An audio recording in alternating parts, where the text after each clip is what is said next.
Good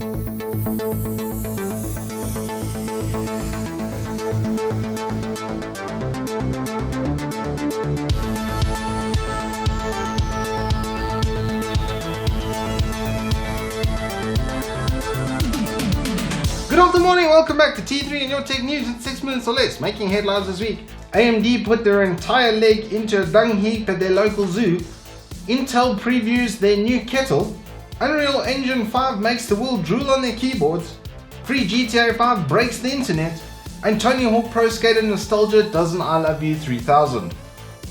Kicking off with AMD and the aforementioned poorly set up maneuver for their new 4000 Series 7 NM Plus desktop launch, they are only going to be supporting those processors on B450 and X570.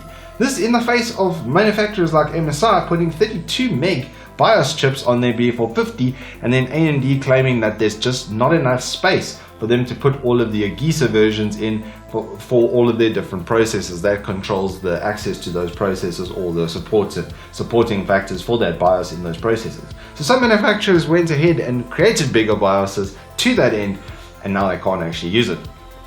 This is a bit of a feels bad, and I am terribly sorry for the marketing manager at AMD. In better news for them though, the B450 does look like it is going to be the best budget buy for PCI Express 4.0 goodness, and it is coming at a discount with a whole bunch of general upgrades from the B450 chipset, so at least they're sort of coming to the party there. And with the 4700G coming, it does look like it's going to be pretty much the best office setup you can get with that combo, the B550 and the 4700G, because that has now an iGPU on an 8-core 16-thread processor. In some Intel news, we finally have the 10900K benchmark information, and it does look like the most thirsty, power-hungry kettle ever made, but it does make a pretty good cup of coffee. It has got some mean performance, especially for a 10-core being pitted up against 12-core and 16-core processors. It does punch up its weight class just a little bit, but at what cost when it is drawing more power than AMD's 16-core 32-thread processor.